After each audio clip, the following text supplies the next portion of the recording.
Salam. Welcome, guys. welcome to the 7th episode of Individuals Bamaringa. Yazara Baboch and Agafereoch. I hope your 2 weeks have went really well. If it's your first time here, hello, my name is Hanna. And I'm Muscana.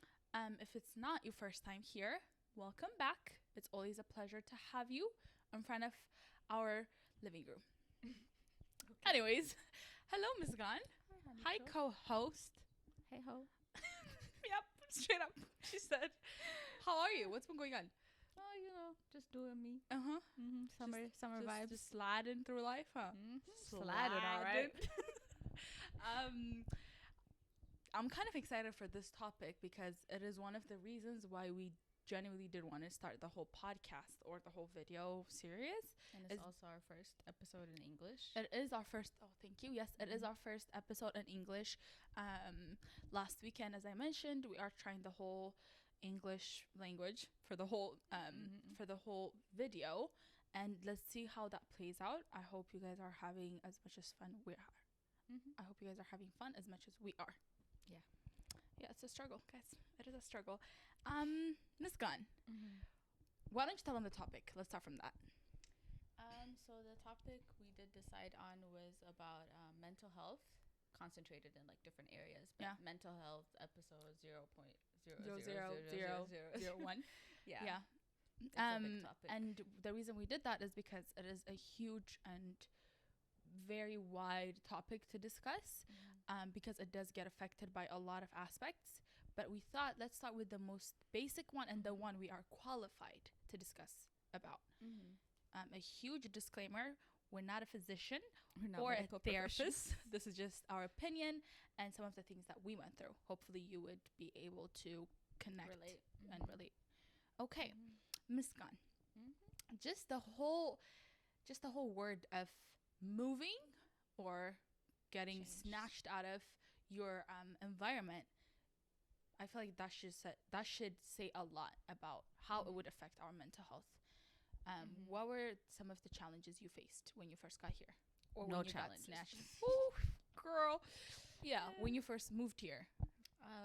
I think when I first moved here, the biggest challenge for me was socially, because I wasn't used to being around a lot of people every 24 hours in a day. And I mean, I was a very friendly person, but it's kind of taxing when you just see people consistently throughout the day. Everywhere you are, you're around people. You don't know of. Yeah, exactly. It's a completely new environment, and with your parents and your siblings, you know their patterns, you know their behavior, so you've kind of had years to adapt to that. But being thrown into a completely new situation is more, I think, it does create a bit of a stressful situation. A bit. Yeah.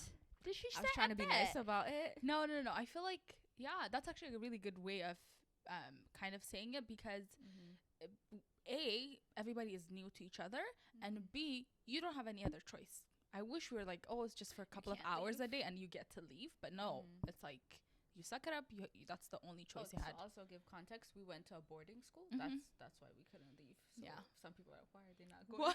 What's wrong? Were you in prison? It was a boarding school for high school. So I think for me, one of the challenges I had was, as you said, of course, getting along with everybody. It's not that we had beef with each other, but it's more of how do I make myself fit? How do I let my my behaviors, my ups, my downs, with other people, and trying to go through it seamlessly. Seamlessly, yeah, definitely. That's what I struggled with, and I didn't know that was a struggle until literally a couple of weeks ago, or probably I haven't still processed everything yet, because I feel like we're still moving and we're still going through other stuff, but definitely. Because of that, there's a lot of coping mechanisms you come up with just to deal with that. Unhealthy ones and healthy ones. Yeah, unhealthy ones especially. But definitely, I think being around a lot of people like that, you kind of miscommunicate sometimes, misunderstand each other, because it's a lot of different personalities. So one of the coping mechanisms I had was self-isolation. And when I say self-isolation, is not I'm hanging out by myself. It's to an unhealthy extent of avoiding people and really detaching from the like community in that sense. And a lot of people that went to high school with me would testify to this, but I was pretty much like I detached from everything, and I really self-isolated. And when you think of self-isolation, it's not just like, oh, you know, I just went in my room and that was it. Like, it's detaching mentally, like physically from everything. So like that's like your way of kind of protecting yourself. Definitely. Right? Like you might be in your room watching a movie or like binge watching a show, but you're not actually invested in that time that you're consuming with that. It's just like, you know, it's just a good escape. Yeah. Right. A good escape, and you're like not mentally processing or doing anything. So whenever I felt like misunderstood or like just, you know, some kind of friction between people, I wasn't a confrontational person, but this wasn't even about confrontation. It was just more me kind of speaking my thoughts and just expressing myself better. So I would just avoid it completely, and that's where the coping mechanism of self-isolation came in. I think for me, as we said it like 4 times already, I think for me was having like breakdowns now and then. I don't think it showed in my everyday life there. Like I had good friends and everything was okay. Everything was kind of lighthearted, nothing serious, right? All we had to do was keep up a good grade. But then it didn't, like, I didn't process moving away from what I'm used to, like from my friends, from my family, as deeply. And I used to have really like bad homesick moments, right? Where it's like, as you said, when I don't feel seen, or when I don't feel connected to other people around me because of my background, I used to just break down. A lot of phone calls with my sisters and my family, just be like, oh my God, like it just felt really new to me, that new environment, right? And I was just holding back to what I came from and what I was used to so much that it kind of created this friction and this like pain now and then. But it's so funny how to see we have a different way of coping with it. Very interesting. And I bet a lot of you guys, a lot of the individuals, you guys do have other way of coping. It could be like overeating, oversleeping, over drinking, over shopping, well, if you're rich. If you're broke, you probably still, right? Even if you're broke, I feel like over shopping because it's kind like of like retail therapy. That's what it's called. Yeah. Right. I wish I had that. Yeah, I think, but you'll be shocked how what you do regularly that's kind of out of your alignment is connected to what you haven't taken care of it, like what you haven't taken care of in the past. Scan, you know how we talked about the whole moving affecting mental health in a positive and a negative way. What were some of the negative way that you kind of went through? So I think the negative way was when I was moving. Of course, I knew I was moving. It was voluntarily, you know, like you made the choice, and thankfully, you know, my parents supported me in that, and I really didn't have the challenge of trying to get here. So once I got here, it didn't feel like I moved. It felt like I'm going to school, or like I'll see my parents in the summer. And right. Yes. You know, like you don't process it like that. Like I'm in America, so you know, it's what the it dreamland. Is what it is. Yeah.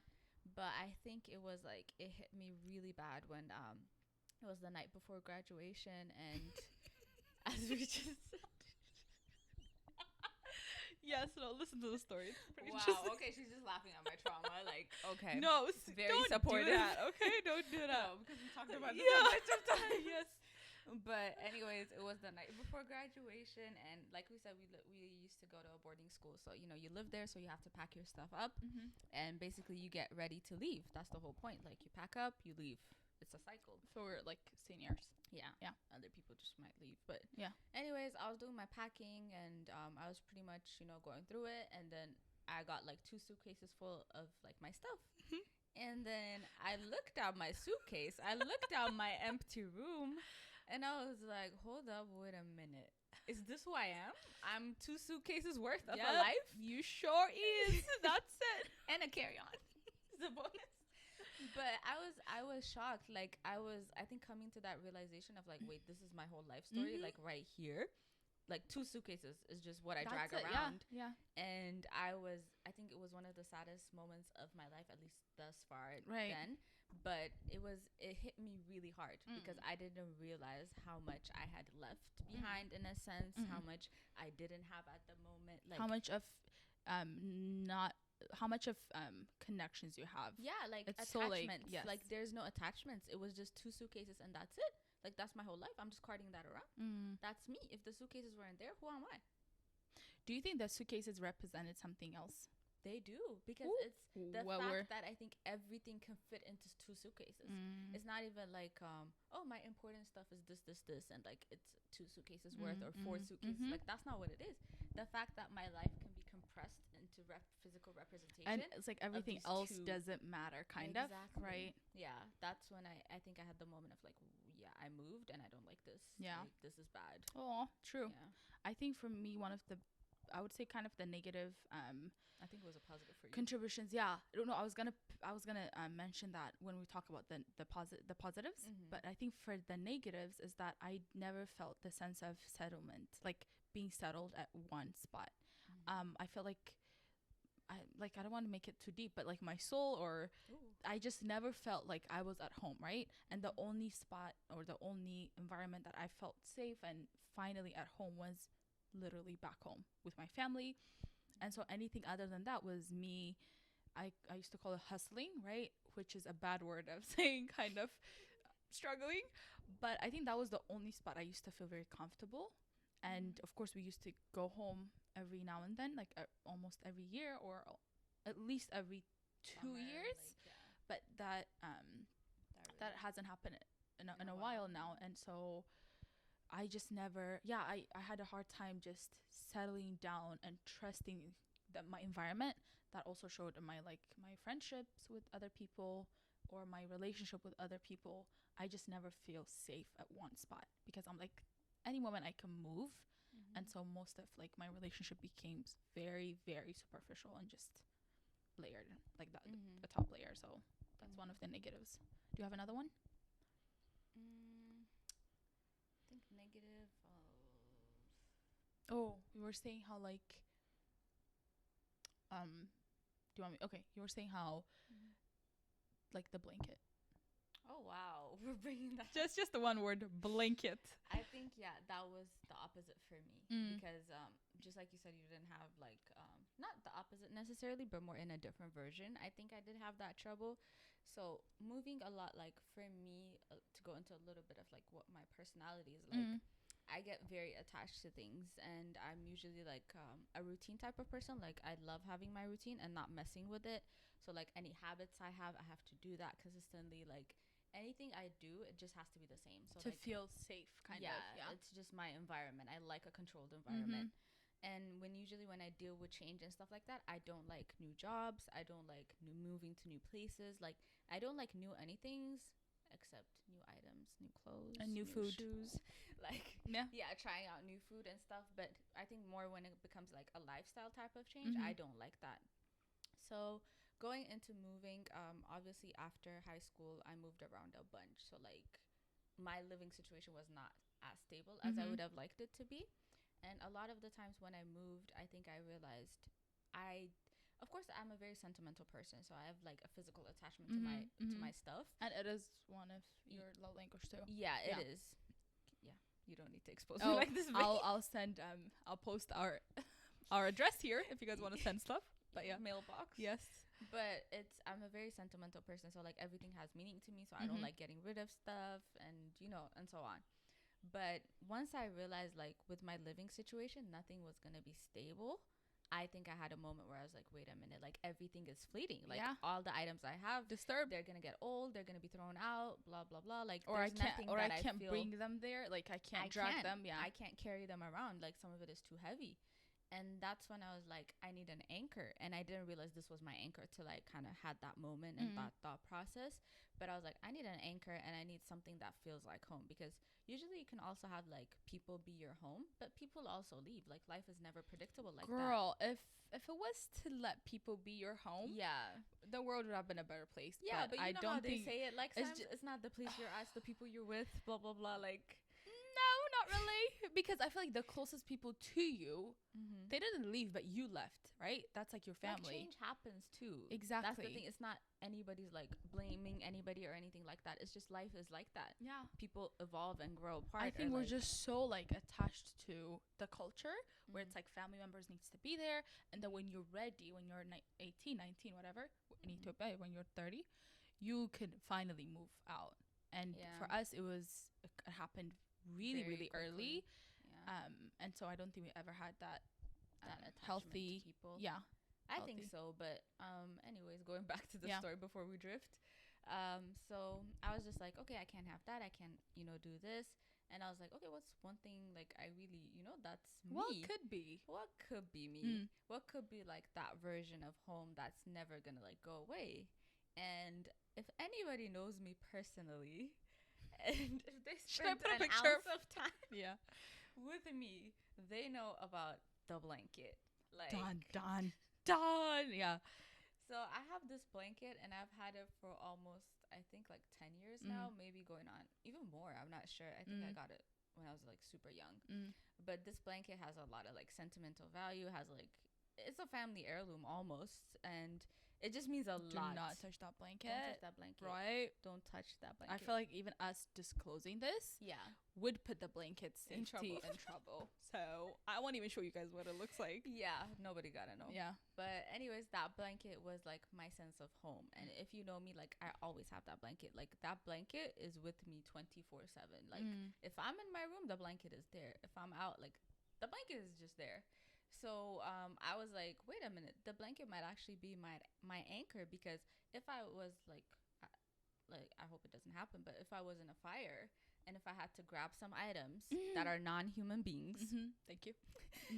So of course I would grab all like my legal stuff and stuff like that. But like I think I would just get my blanket. If I had to just do one thing, just get my blanket and leave. Yeah, that's how much I care about this. Question for you, Muskan. Yeah. Do you think if we could take that blanket whenever we leave? No. I don't say take away. I say take with us whenever we do go like places. Do you think you have that safety net almost? I think so. I think I would be a lot more comfortable if I had my blanket with me when I traveled. Your blanket? But I can't have my blanket with me when I travel. That is pretty big. It's not safe. Yeah. What do you mean? Like, what if airlines? Oh my gosh! She said terror attack could happen. Wow. What if I get robbed? Exactly. Like, no, I don't take the blanket out of my home, because it's like wherever I'm staying, the blanket has to be there. It's absolutely crazy. How, so like if I moved for like a month, I would take the blanket with me. Wow. Like if I don't take the blanket, you definitely know I'm kidnapped. And I think it's kind of like a small what is it? A small, what's the word I'm looking for? Sentimental? No. Like a small example. Valuable? No, like a really like small example. Yeah. If you keep giving me words, you're making it even harder. But it's like a signal of what the whole picture is. Yeah. Right? Like it's not that it's the blanket, but that's the only spot it's the you safety feel it represents. Exactly. Think, exactly. That's all it is. I know it's not about the physicality of the blanket, but it's just all the like memories attached with it, and like all the moments I've had. That blanket is. And I think for me, that's why we always keep saying like how different we are as two individuals. So opposites. Is that for me, I don't have those. I don't have that. I don't want to say problem, but I'm not like that. I'm the complete opposite. And so I think I kind of came up with this way of coping, of just not attaching to things / people / places, right? Because I feel like every time I do get attached, or every time I do get comfortable with things, they usually tend to change. And I feel like automatically I'm like, okay, that's like the only way to not feel uncomfortable every time things change is not to be touched with them. And I would say like I kind of struggled with making that connection with people. Stuff wise, I know I don't mind. That is why my love language is not gift giving in a way. But with people, it's so sad because, as I said, like most of my friendships and stuff, of course we can be friends, but there's always that gap of lack of intimacy. Yes, and there's always that gap between me and that person that I always like to keep. And it kind of, it sucks because it's basically me saying that I don't trust you in a way, even though I don't voice it out like that. So for me, what I start working on is A, trusting the people around me, especially my friends. And if you do leave, you get killed. But B, and B, the moment you had where you packed everything in 2 suitcases was, for me, it was the most like liberating feeling, because I was like, good, like this is all the things that I would care about. They won't care about me, but at least I would care about, and I would feel comfortable dragging around with. And I'm working on losing even those 2 suitcases, because I feel like you'll learn at some point where like you can't attach yourself to things. Yeah. I think the other thing we talked about was the positive sides. Yeah. Let's do 2 positive sides. There's no positive side. Don't say that. Don't ever say that. Yeah, positive. Do you want to share the positive, or do you want me to go? I think I'll go positive. Okay. Yeah. With positive things, I think back home I was very like sheltered as a kid, so I didn't really. What happened to the voice? What happened to the voice, Muskan? I was very sheltered. Yeah. I was very like, I'm the best way to say it is spoiled, because everybody would like do things for me, and I was pretty much just very sheltered. That's the word. And I think even you, let me just put this out there, even you admitting it is a huge awareness. Like some people don't even know, and they just expect people to do things to serve them. Yeah. And it was like, it wasn't with bad intentions. I know that. It was kind of like I just fell into that pattern where it's the most comfortable I will be when somebody else is doing it for me. And it wasn't like in a using people type of way. It was just genuinely, somebody else can do this. Yeah. Like, so I don't need to. Like, yeah. So it was kind of a familiar pattern I had. So coming here, it was kind of different, because obviously nobody's going to take care of you like that. You have to do things yourself. You have to make sure you're responsible enough and like mature enough to really handle your problems and whatever comes your way. Take care of things. Take care of. You have to get it done, like you yourself.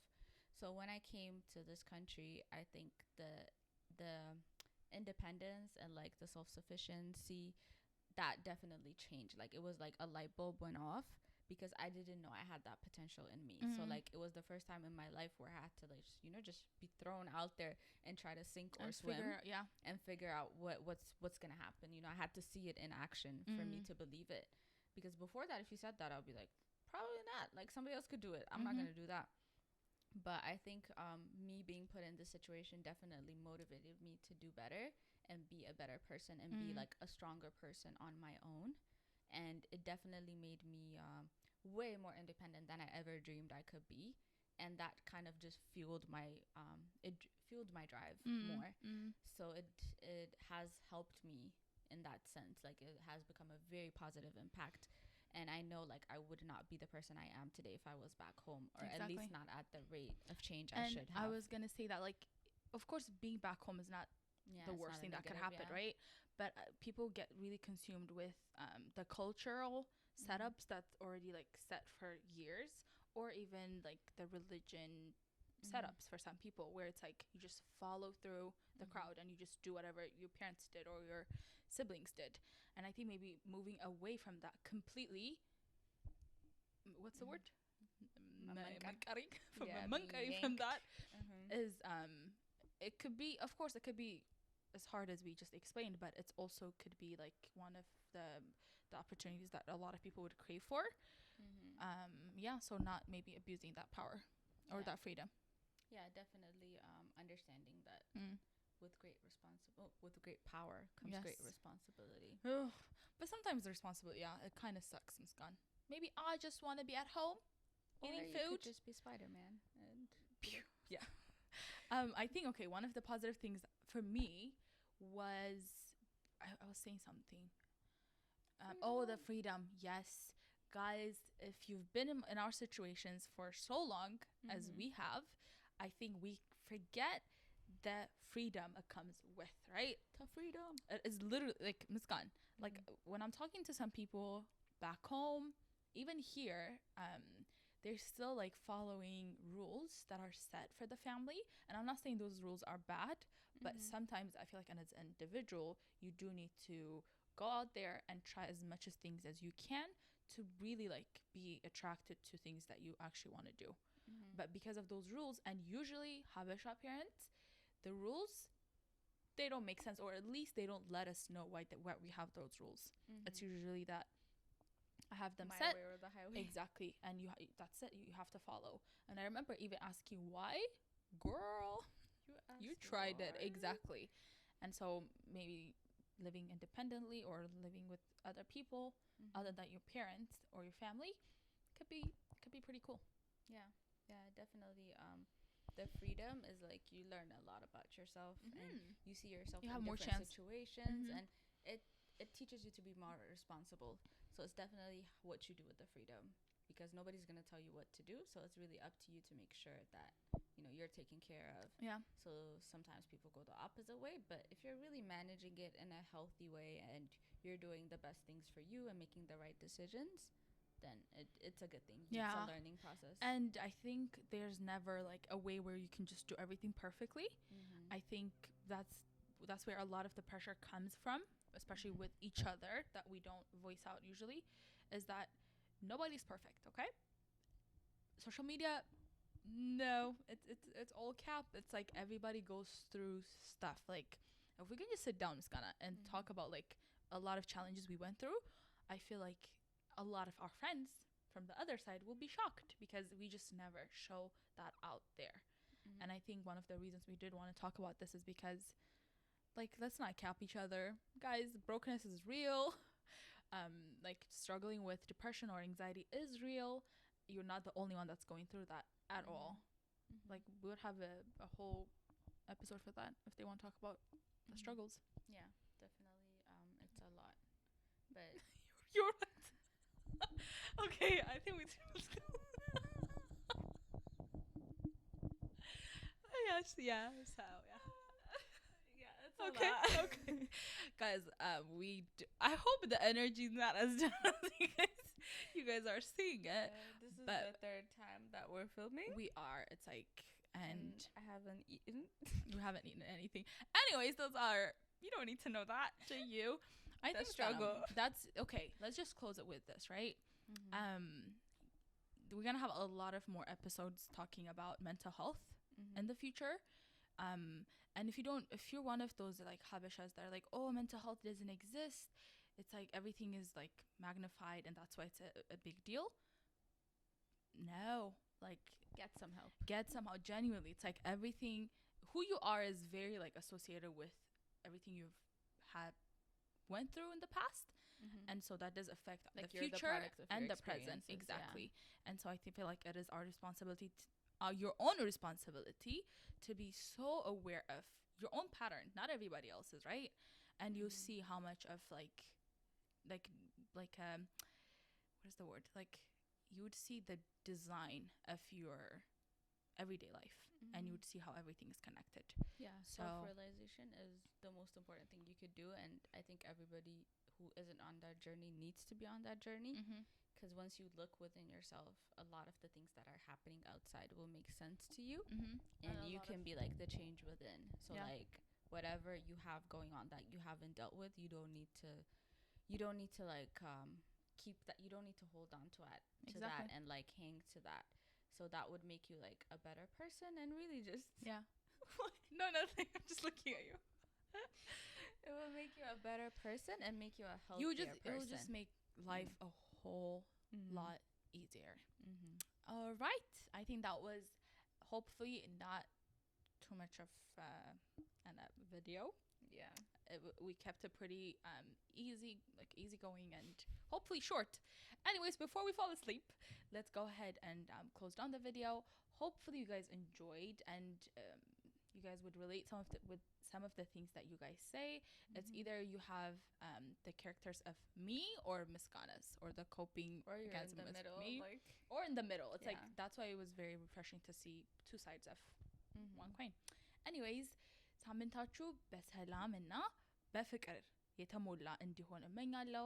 I was Hannah and I'm Miskana. Until next Sunday, have a good week. Yeah, have a good week, individuals. Have an okay week. Ciao, ciao.